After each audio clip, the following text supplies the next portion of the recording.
আমাদের শ্রদ্ধা press secretary মহোদয় বলেছেন, আমরা আসলে কয়েকটা বিষয় নিয়ে আপনাদের সাথে একটু মত বিনিময় করতে চাই। প্রথমত যে বিষয়টা এসছে যে আজকে আসলে আমরা আমার মাননীয় উপদেষ্টা সহ আমাদের মাননীয় প্রধান উপদেষ্টা মহোদয়ের সাথে একটা সভা হয়েছে। মাননীয় প্রধান উপদেষ্টা আমাদেরকে সার্বক্ষণিক বিভিন্ন বিষয়ে পরামর্শ এবং নির্দেশনা দিয়ে আসতেছেন এবং আমরা সেই অনুযায়ী কাজ করছি আমার উপদেষ্টা সহ।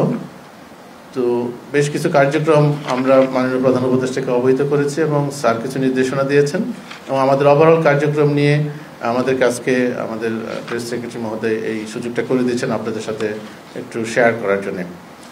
তো প্রথমত আমি যেভাবে হয়তো আমরা একটু শুরু করতে চাই কয়েক মিনিটে। আমরা প্রথমত যেটা আমাকে বলেছেন আমাদের প্রেস সেক্রেটারি মহোদয় যে আমাদের চায়নাতে একটা নতুন একটা সম্ভাবনা আমরা শুরু করতে যাচ্ছি আম রপ্তানির মাধ্যমে। তারপর হচ্ছে আমাদের এই ইন্টারিম গভর্নমেন্টের সময়ে আমাদের এগ্রিকালচার সেক্টরে কী ধরনের চ্যালেঞ্জ ছিল এবং সেগুলো আমরা কীভাবে মোকাবেলা করেছি এবং আমাদের কি অর্জন এই সময়ের মধ্যে হয়েছে সোফার, এবং আমরা ইন্টারিম গভর্নমেন্টের এই সময়কালে আমরা কী ধরনের কার্যক্রম হাতে নিয়েছি এবং নিব এবং ভবিষ্যৎ পরিকল্পনা কি, এই সম্পর্কে হয়তো আমরা খুব সংক্ষিপ্তভাবে খুব অল্প সময়ে আপনাদেরকে কিছু তথ্য দেওয়ার চেষ্টা করব। শুরুতে আমি যেটা বলবো যে আমাদের আম একটা আমাদের ফসল, আপনারা জানেন যে এটা একটা আমাদের প্রতি বছর আমাদের প্রচুর আম হয়ে থাকে এবং আমরা প্রায় 27 লক্ষ মেট্রিক টন আম আমাদের উৎপাদন হয় সারা দেশে বিভিন্ন প্রজাতির। এবং আমরা কিন্তু একটা সিজনাল আম, আপনারা জানেন সকলেই, এই আমটা আসলে একটা নির্দিষ্ট সময়ের মধ্যেই শেষ হয়ে যায়। তো আমাদের যে আমটার এক্সপোর্ট নিয়ে কার্যক্রম চলছে এবং আমের বিক্রি সারা দেশে, সারা পৃথিবীর বিভিন্ন দেশে হচ্ছে। যেমনটা আমি একটা ছোট্ট উদাহরণ দিয়ে যদি বলি, আমাদের গত বছরে আমের যে রপ্তানি হয়েছে সেটা হচ্ছে 3100 মেট্রিক টন, 22-23 অর্থ বছরে 3100 মেট্রিক টন এবং গত বছর এটা একটু কম ছিল 1321 মেট্রিক টন। আবার আমাদের উৎপাদন ছিল গত 22-23 সনে অর্থ বছরে সেটা 27 লক্ষ মেট্রিক টন এবং গত বছর ছিল যেটা 24,50,000 মেট্রিক টন। তো এই যে আমরা এত 24 বা 25 লক্ষ মেট্রিক টন অন অ্যাভারেজ আমরা আম পাই, আর আমাদের বিক্রি হচ্ছে ম্যাক্সিমাম 1 থেকে 3,000 মেট্রিক টন। তো আমরা চাচ্ছি যে সারা পৃথিবীতে আমের ডিমান্ড রয়েছে এবং আপনারা জানেন আমাদের বাংলাদেশের যে আম অত্যন্ত সুস্বাদু এবং এটা সারা পৃথিবীতে এটার যথেষ্ট চাহিদা রয়েছে। তো সেটাকে আমরা কাজে লাগানোর জন্য চেষ্টা করছি। আমাদের মাননীয় প্রধান উপদেষ্টা স্যার যখন চায়নাতে গিয়েছেন, আগে থেকে প্রাথমিক আলোচনা চলছিল কিন্তু এটা অনেকটা গতি পেয়েছে এবং স্যারের নির্দেশনায় এখন আমরা যে কার্যক্রমটা হাতে নিয়েছি, আগামী 28 তারিখ চায়নাতে প্রথমবারের মতো 28শে মে আমাদের চায়নাতে প্রথমবারের মতো আম যাবে। এখন যেটা হচ্ছে যে এই আমটার কত টন, এখন এটা অ্যাপ্রক্সিমেট আমরা plus minus 50 metric ton, but এটা হচ্ছে শুরুতে এটা একটা যাবে। আমাদের যে বিষয়টা নিয়ে কথা হচ্ছে, চায়না সরকারের সাথে আমাদের বিভিন্ন প্রভিন্সের গভর্নমেন্টের সাথে কার্যক্রম চলছে। আমাদের চায়নার যে স্থানীয় যিনি আমাদের অ্যাম্বাসেডর রয়েছেন তারও সক্রিয় অংশগ্রহণ রয়েছে। তো আমরা যেটা চাচ্ছি যে এটার আস্তে আস্তে এটাকে কীভাবে বাড়ানো যায় এবং সেটা ব্যাপক একটা ডিমান্ড হয়তো সম্ভব রয়েছে। এবং যেসব এছাড়াও অন্যান্য যেই দেশগুলোতে আমের যেই সরবরাহ হয়, আমাদের দেশ থেকে রপ্তানি হয়, সেই সব দেশগুলোর রপ্তানি কীভাবে আরও বাড়ানো যায় এবং নতুন নতুন বাজার কীভাবে পাওয়া যায় সেটা নিয়ে আমরা কার্যক্রম বিভিন্নভাবে হাতে নিয়েছি বিভিন্ন প্রকল্পের মাধ্যমে এবং আমাদের বিভিন্ন উদ্যোগ রয়েছে। আমরা যেটা চাচ্ছি, স্যার আজকে আমাদেরকে নির্দেশনা দিয়েছেন যে আমাদের কান্ট্রি স্পেসিফিক নিড এবং ডিমান্ডটাকে আমরা এক্সপ্লোর করে সেটাকে কীভাবে আমরা মার্কেটটাকে ধরতে পারি এবং সেই মার্কেটে কীভাবে আমরা নতুন করে আরও নতুন উদ্যমে যেতে পারি সেটা নিয়ে আমরা কাজ করব। আমরা আম নিয়ে একটা বড় রকমের উদ্যোগ আমাদের কৃষি মন্ত্রণালয় থেকে নেওয়া হচ্ছে এবং এটা খুব শিগগিরই হয়তো এটা আরও দৃশ্যমান হবে। এছাড়া আমরা চায়নাতে আমের সাথে পাশাপাশি কাঁঠালেরও আমরা প্রক্রিয়া করার জন্য নিয়েছি, সেটা এখন প্রাথমিক রয়েছে, সেটা নিয়ে আমরা কাজ করছি। আর যেটা হচ্ছে যে অ্যাগ্রো প্রসেসিংয়ের মধ্যে এইসব ফ্রুটসগুলোকে, আমাদের যে সিজনাল ফ্রুটসগুলো রয়েছে সেগুলোতে আমরা চাচ্ছি যে কীভাবে এটাকে ভ্যালু অ্যাড করা যায় এবং অন্যান্য প্রসেস করে অল্টারনেটিভ মার্কেটে এবং বিভিন্নভাবে যেন সারা বছরে ক্যান হোক বা অন্য কোনোভাবে সেগুলো সংরক্ষণ করে আমরা কীভাবে বিক্রি করতে পারি। তো এটা ছিল আম নিয়ে আমাদের বিশেষ একটা সম্ভাবনার কথা এবং আমরা এটা শুরু করতে যাচ্ছি। যে কথাটা আমরা বলছিলাম যে আমাদের বর্তমানে ইন্টারিম গভর্নমেন্টের ক্ষমতা নেওয়ার পর থেকে আমাদের বেশ কিছু চ্যালেঞ্জ ছিল, কিছু প্রাকৃতিক, কিছু বাস্তবতার। যেমনটি বলবো যে আমাদের গত আগস্টের 18 তারিখ থেকে হঠাৎ করে আপনারা জানেন যে বন্যা হয় সারা দেশে, 23টি জেলায় 3 পর্যায়ে 3 বার বন্যা হয় এবং ব্যাপক ক্ষয়ক্ষতি হয়েছে, আমাদের ফসলের ব্যাপক ক্ষয়ক্ষতি হয়েছিল এবং আমরা এইটার জন্য কিন্তু অনেক আমাদেরকে কার্যক্রম হাতে নিতে হয়েছিল এগুলো মোকাবেলা করার জন্য। আমি যদি একটু বলি, প্রায় 15 লক্ষ কৃষক ক্ষতিগ্রস্ত হয়েছিলেন এবং এখানে প্রায় 33,400 কোটি 3,34,600 কোটি টাকার আর্থিক ক্ষতি হয়েছে এবং আমাদের ফসলের উৎপাদনের ক্ষতি হয়েছিল 9,86,214 মেট্রিক টন এবং এটা যা টোটাল ওই সময়ের ফসলের প্রায় 15%।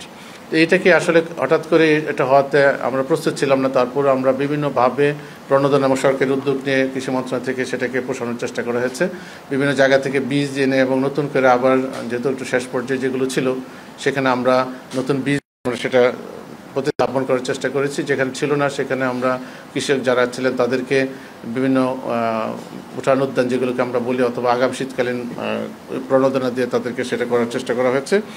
পরবর্তীতে আপনারা জানেন যে আমাদের এখন বড় মৌসুমের এবং পরবর্তীতে যে অন্যান্য ফসলগুলো হয়েছে এবং আউশ সামনে যেটা রয়েছে, আমরা আশা করছি যে একটা ভালো ফলন হয়েছে। আমাদের যে দেশের খাদ্যের যে চাহিদা, গত বছর আমাদের ধান আমদানি করতে হয়েছিল কিন্তু এবার আমরা আশা করছি যে আর সেটা লাগবে না ইনশাল্লাহ। এটা একটা বিষয় ছিল। আরেকটা বড় চ্যালেঞ্জ যেটা ছিল এই সরকারের সময়, যেটা বিগত সরকারের সময় আসলে একটা বড় সারের ক্রাইসিস শুরু হয়ে গেছিল, বিশেষ করে ডলার সংকটের কারণে। আমরা যেটা আপনারা জানেন যে তখন ডলারের একটা বড় রকমের সমস্যা ছিল এবং আমি ধন্যবাদ এবং কৃতজ্ঞতা জানাই মাননীয় প্রধান উপদেষ্টা এবং আমাদের অর্থ উপদেষ্টা এবং সংশ্লিষ্ট সকলকে।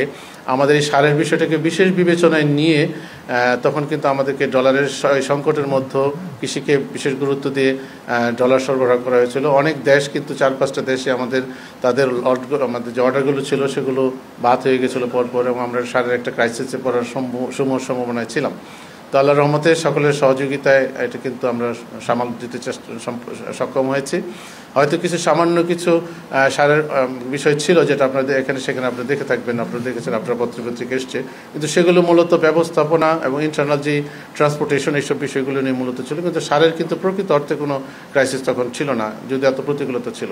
সেটাই সরকারের একটা আমি বলবো যে বড় একটা সার্থকতা যে আমরা এত প্রতিকূলতার মধ্যেও এই সার ব্যবস্থাপনাটা মোটামুটিভাবে কৃষি মন্ত্রণালয়ের মাধ্যমে সেটা সম্পন্ন করা সম্ভব হয়েছে।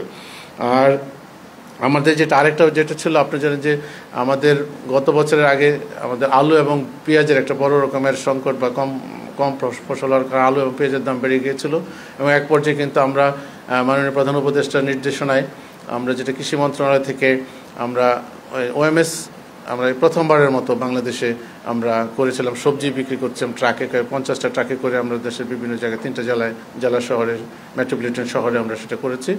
যদিও সংখ্যাটা কম কিন্তু ওটা কিন্তু একটা ইফেক্ট ছিল, আপনারা দেখেছেন, আপনারা বিভিন্ন পত্রপত্রিকায় সেটা আপনাদের প্রতিবেদন থেকে জানা গেছে। এবং তখন কিন্তু এই মধ্যস্বত্বভোগীরা তারা অনেকখানি যেহেতু সরকার ইন্টারভেনশন ছিল তখন তার দামটা কিন্তু অল্প সময়ের মধ্যে চলে এসেছিল।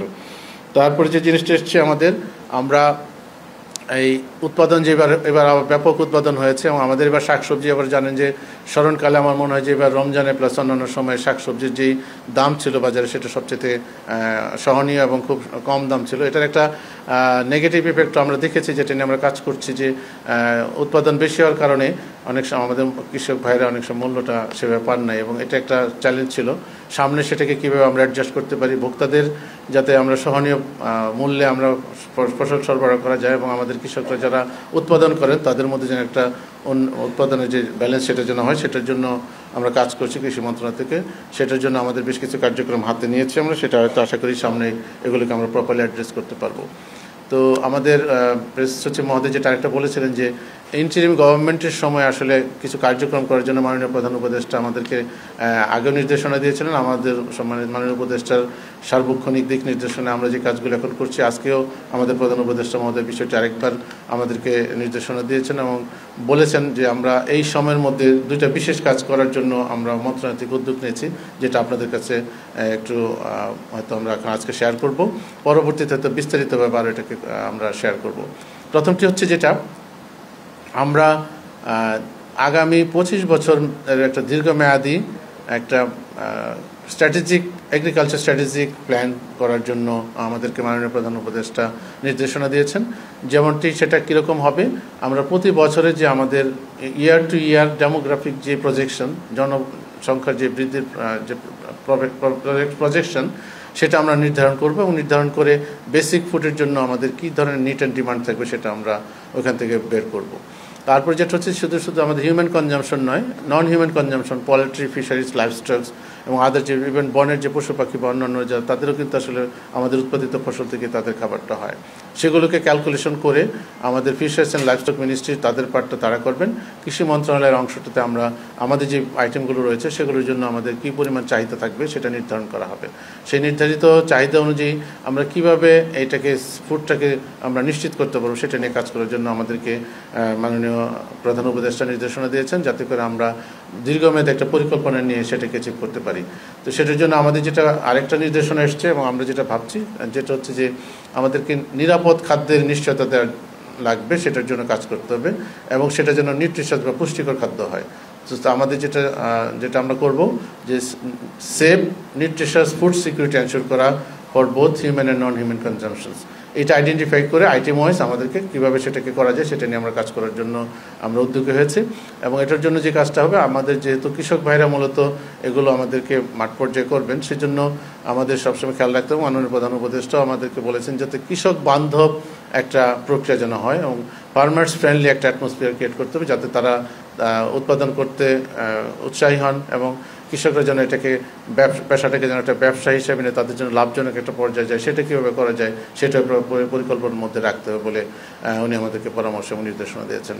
এবং এটার জন্য যেটা করতে হবে আমাদেরকে, যে আমরা অ্যাগ্রো ইকোনমিক ডেভেলপমেন্ট করতে হবে বলছেন। তো farmers friendly agro economic development, সেখানে অ্যাগ্রো প্রসেসিং, অ্যাগ্রো ইন্ডাস্ট্রি এবং অ্যাগ্রো বেসড এমপ্লয়মেন্টের যে বিষয়টা রয়েছে সেটা আমাদের করতে হবে। পুরো বিষয়টাকে মাথায় নিয়ে আমাদেরকে আমরা একটা পার্সপেক্টিভ প্ল্যান বা একটা দীর্ঘমেয়াদী 25 বছরের কর্ম পরিকল্পনার জন্য কৃষি মন্ত্রণালয়ের আমরা উদ্যোগ করেছে, সেটা আরও বিস্তারিতভাবে আমরা হয়তো বলবো। ফুড অ্যান্ড এগ্রিকালচার অর্গানাইজেশন এবং অন্যান্য দাতা সংস্থারও আমরা সার্বিক সহযোগিতা নেব এটা ডেভেলপ করতাম। বিভিন্ন রকম স্টেক হোল্ডার কনসালটেশন হবে এবং আপনাদের সাথেও মত বিনিময় করে আমরা আলটিমেট এটা করবো এবং এটাই সরকারের এই সময়ের মধ্যে মাননীয় প্রধান উপদেষ্টা আমাদেরকে করার জন্য নির্দেশনা দিয়েছেন। এটা যাতে একটা দীর্ঘমেয়াদী একটা কর্মপরিকল্পনা থাকে কৃষি বিভাগের বা কৃষি মন্ত্রণালয়ের জন্য, যেটা আসলে আগে এইবারই প্রথম এরকম একটা দীর্ঘমেয়াদী কৃষি সার্বজনীন চিন্তা যেটা এসছে এই ইন্টারিম গভর্নমেন্টের মাধ্যমে, যেটা হয়তো পরবর্তীতে সেটাকে অনুসরণ করলে সার্বিক কৃষির যেই সমস্যা বা ভবিষ্যৎ যে সম্ভাবনা সেগুলো আমরা একসাথে কাজ করতে পারবো এবং সেটা অ্যাড্রেস করতে পারলে আমাদের যে কৃষির যে সার্বক্ষণিক যে বিষয়গুলো থাকবে সেগুলো যথাযথভাবে প্রতিপালন করা সম্ভব এবং সহজ হবে।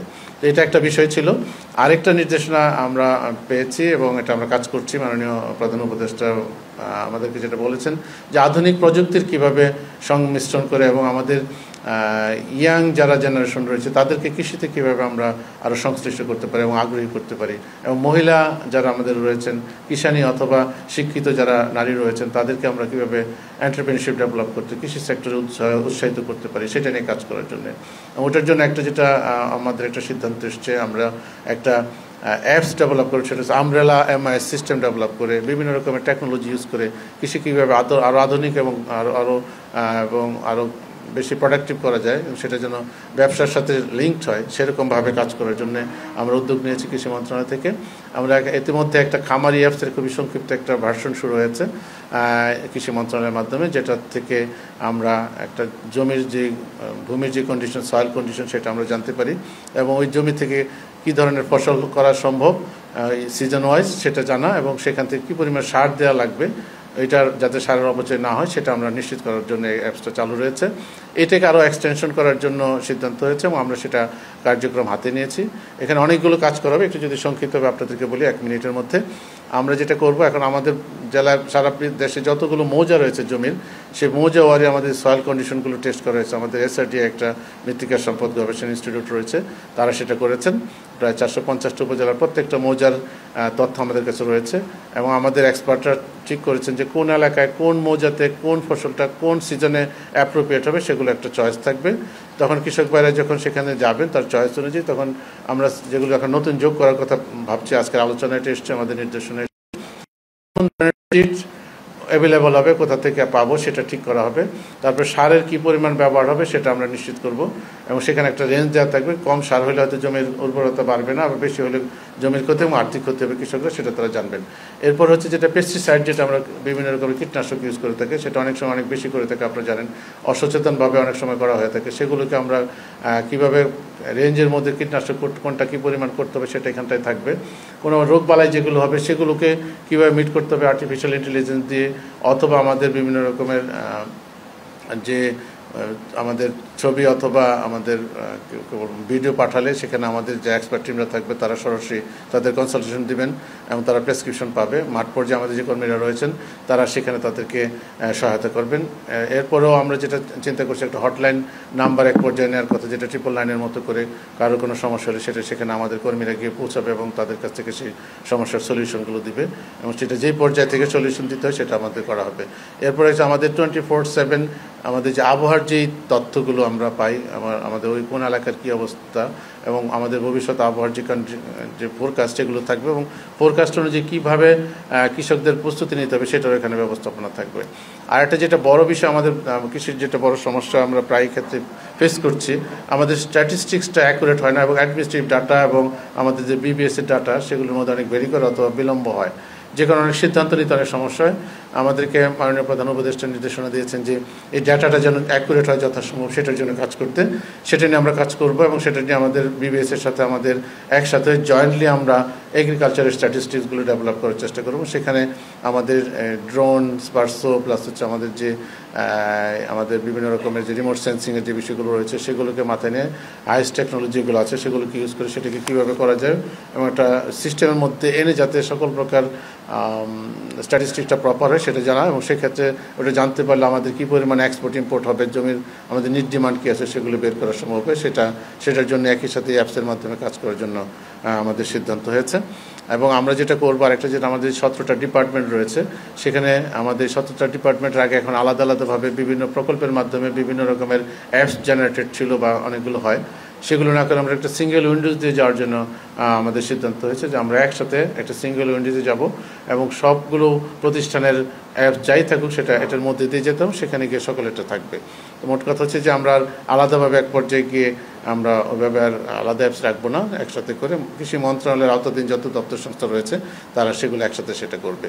তো এরকম পুরো বিষয়গুলো নিয়ে একসাথে কাজ। এবং আরেকটা যেটা আমাদের উদ্দেশ্য, যেটা মূলত যে বিজনেস পিপল যারা রয়েছেন, প্রাইভেট সেক্টর যারা রয়েছেন, আমাদের বীজ একটা বড় চ্যালেঞ্জ, যেটা নিয়ে কথা হয়েছে যে আমরা বীজকে কীভাবে, বিশেষ করে হাইব্রিড বীজ এবং আমাদের যে বীজগুলো আমাদের বিভিন্ন প্রতিষ্ঠান থেকে হয় সায়েন্টিস্টরা করেছেন, সেগুলো কীভাবে সমন্বয় করে মাঠ পর্যায়ে সেগুলো কারো সরিয়ে দেওয়া যায়। বিশেষ করে আমাদের প্রাইভেট সেক্টরের সাথে আমাদের যে রিসার্চ ইনস্টিটিউশনগুলো আছে তাদের কার্যক্রমগুলোকে সমন্বয় করে মাঠ পর্যায়ে বীজগুলোকে একসাথে করে কোলাবোরেট করা, আমরা যতটা সম্ভব বিদেশ ডিপেন্ডেন্সি বীজ থেকে কমানো। তো এরকম দুটা বিষয় নিয়ে, যেটা হচ্ছে এই সরকারের সময় আমরা যেটা বলা হলো প্রথম, যে আমাদের 25 বছর একটা পার্সপেক্টিভ প্ল্যান অথবা লং টার্ম স্ট্র্যাটেজিক প্ল্যান, যেটা এগ্রিকালচারের জন্য আমাদের করার জন্য আমরা কৃষি মন্ত্রণালয়ের দায়িত্বপ্রাপ্ত হয়েছে। আরেকটা হচ্ছে যেটা আমরা একটা আমব্রেলা এমআই সিস্টেম ডেভেলপ করে টেকনোলজি সহ সেগুলোকে একসাথে করে আমরা কার্যক্রম করব। এর বাইরে আমাদের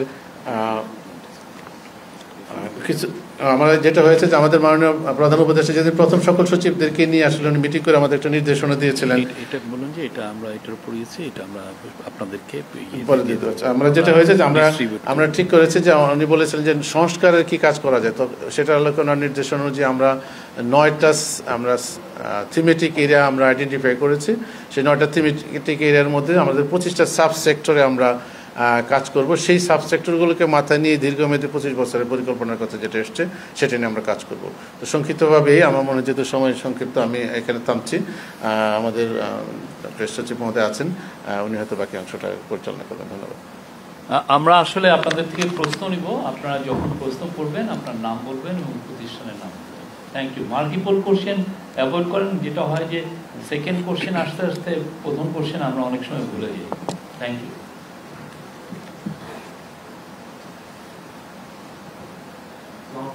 স্যার, আমার নাম খোরশেদ আলম, আমি বাংলাদেশ টেলিভিশনে কাজ করি। স্যার, আপনি যেটা বলছিলেন স্যার, এবছর প্রতি বছর 27 লক্ষ মেট্রিক টন আম উৎপাদন হয় বাংলাদেশে। তো এই বছর আমের লক্ষ্যমাত্রা কতটুকু আছে, আর আমরা যদি আম রপ্তানি করি তাহলে বাজারে আমের দাম কি বাংলাদেশের বাড়ার কোনো সম্ভাবনা আছে কিনা, এটা ধন্যবাদ। আসলে আপনার যেটা আমি বলেছিলাম তথ্য দিয়ে যে মাত্র সর্বোচ্চ আমরা 3,100 মেট্রিক টন বিক্রি করতে পেরেছি। গত বছর সেটা আর অনেক কম ছিল। এবার আমের ওয়েদারের কারণে একটু আম কম, বাট আমরা হয়তো আশা করছি যে সব মিলে 23 লক্ষ প্লাস সামথিং আমরা আশা করছি। তো এটা আসলে আমাদের 1,000 তো 30 লক্ষের মধ্যে আসলে খুবই কম। কাজে এটাতে আমরা কোনোভাবে মনে করছি না যে বাজারের জন্য এটা কোনো ইস্যু। এবং আপনারা দেখে থাকেন যে যখন আমের সিজন আসে অনেক আম আসলে বাজারে থাকে, কৃষকরা প্রাইস পান না সেটা সব সময়। তো এটা আমার মনে হয় না মোটেও এটা কোনো ইফেক্ট করবে। বাট আমরা বরং উদ্যোগে হচ্ছে যে আমগুলো যদি আমরা মার্কেটিং করতে পারি তখন হচ্ছে এটা আরও ডিমান্ড বাড়বে এবং কৃষকরা আরও উৎপাদনে উৎসাহী হবেন। এটা আশা করি কোনো সমস্যা হবে না। ধন্যবাদ আপনাকে।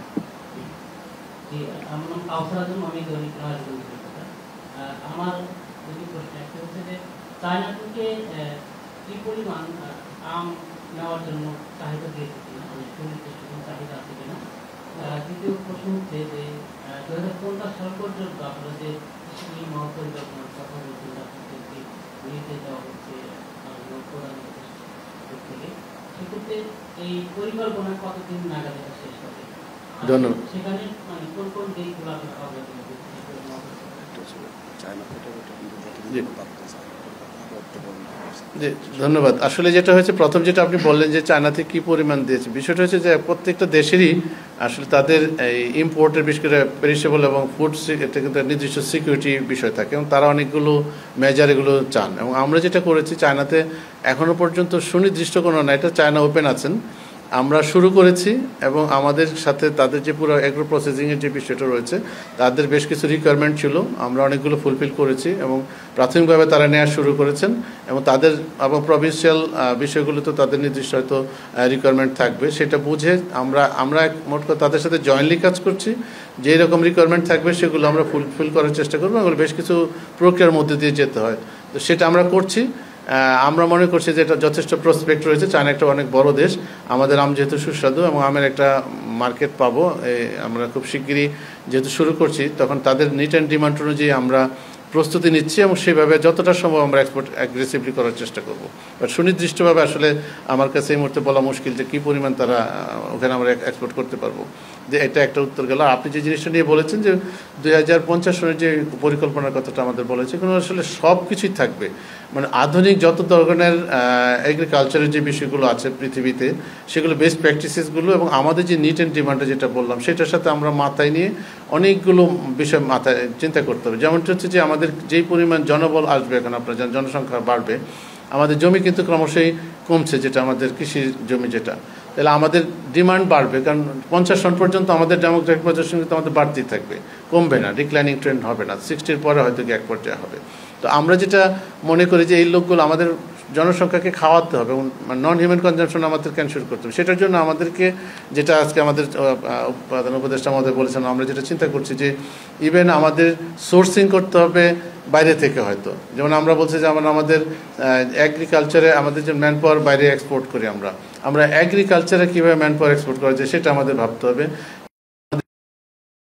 থেকে আমরা কিভাবে জমি লিজ দিয়ে আমাদের প্রোডাক্টগুলো পারপাসফুলি করে সেখান থেকে আমরা গ্রোথ আমাদের যে আমরা বলি যে এটাকে ফার্মার্সদেরকে এটা বলে কন্ট্রাক্ট গোয়ার্সের মাধ্যমে আমরা সেখান থেকে আমরা সেই প্রোডাক্টগুলো নিয়ে আসতে পারি। যেসব জায়গা থেকে দেশ থেকে আমরা সোর্সিং করি সেখানে আমরা সোর্সিংটা কীভাবে আরও এনশিওর করবো যে ডেডিকেটেড থাকবে আমাদের জন্য।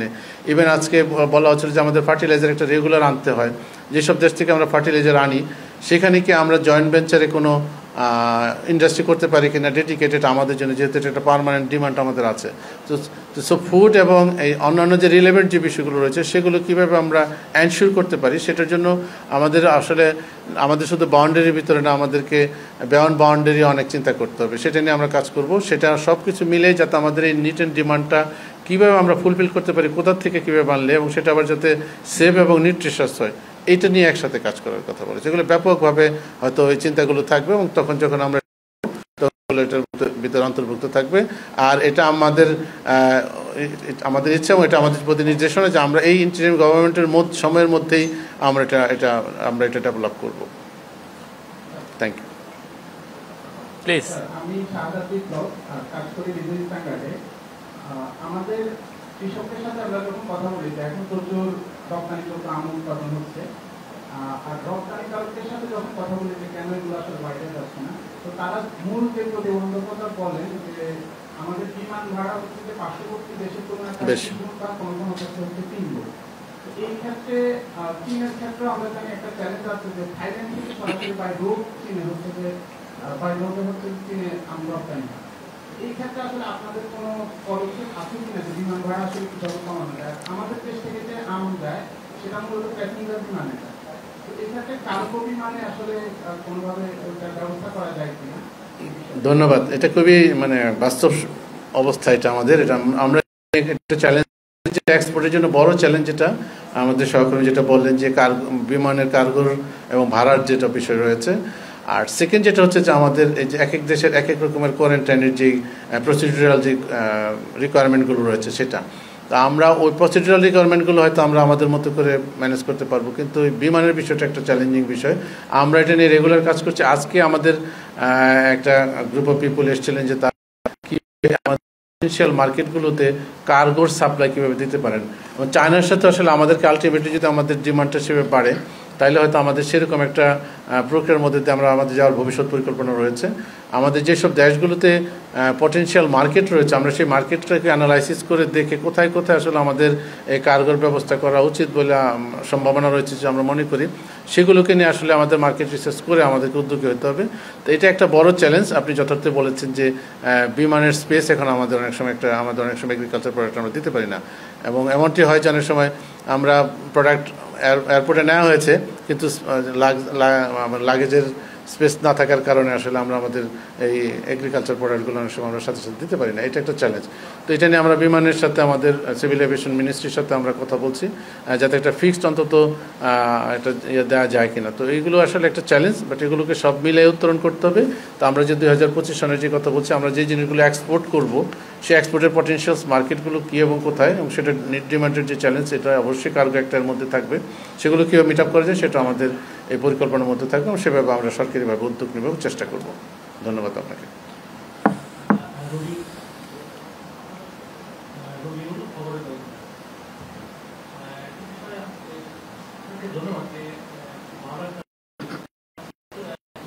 কোশ্চেনটা একটু পড়েন প্লিজ।